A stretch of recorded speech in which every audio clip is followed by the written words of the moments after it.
lonely. Feeling na ko na walay nilapit sa ako Feeling na ko na I'm alone. Feeling na ko sa kong kaugalingon na kanang muna ni si Flor, kang isa sa inyong atubangan.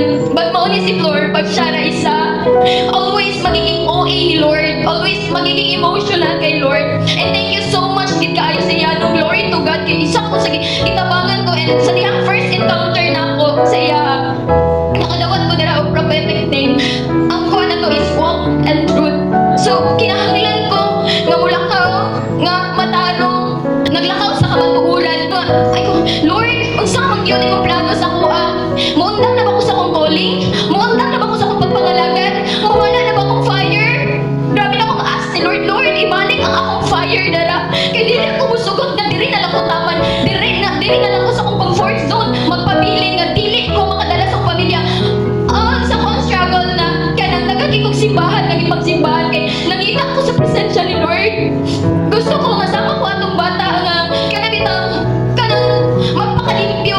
Kanang like, gusto ko atong nga, gusto na ko ako mismo sa akong kagalingan nga limpyuhan ako kung kagaling kay piling na ako sa mga tao, ginajudge ko nga, feeling close, naka-offend ko, kay tungod, inana na dyan ako personality. But Jesus Christ changed me. Huwag ako sa Ginoo na, thank you Jesus, kay gibag ko nimo. And kabalo ginaan mismo si Mama, kabalo na siya kung unsa kong attitude, dili ko magpa-correct kahit kay ugulo. Munang mga young people, I encourage you, pangalagad mo sa Ginoo. Kaya na nimong gibuhat, naana siya result, naana siya panalangin. Munang, I encourage all young people na kung dili lang kay ako, isang pud mo sa mo encourage.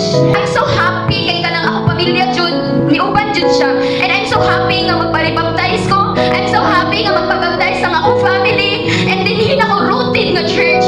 I'm so happy nga tagaan ko ni Lord og church na asa ko muda ko, asa ko mo improve, asa ko kanang gibutang jud ko niya. And kana siya palang gaano nga that's a blessing. Ang akong mga pag-ampo pag-itubag, akong mga paghilak ni Lord nga Lord, rejected kaayo ko Lord, left behind kaayo ko Lord, feeling close na kaayo ko Lord.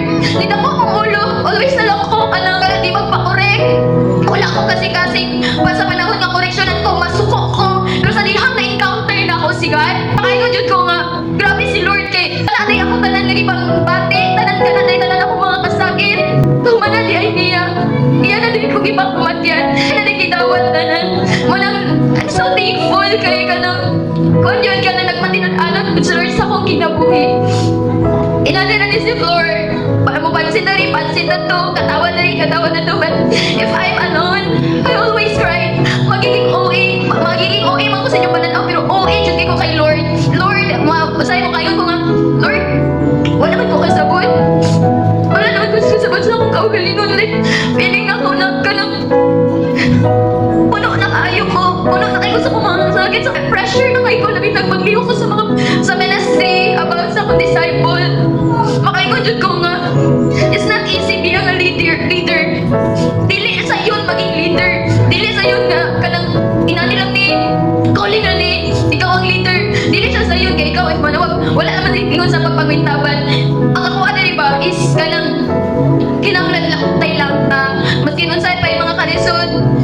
Being a leader is not easy for me. Pressure ka ayo, like, hala, unsaon ko man to akong mga disciple. Mismo ako, kinahanglan pud ko magpa-disciple. And grabe, ang time palang daan, kakawaton na. Ang time palang daan, nanatanan pag-eskwela.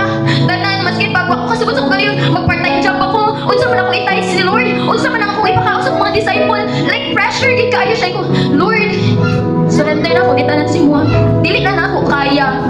Manang, sa diya, gitawagan ko ni Lord, gitawagan ko na, okay na, dawat na ka sa summer, sa nag-apil ko summer job, at nga, nag-apil ko work, while nag-school ko, while sa church ko, and that's, grabe si Lord.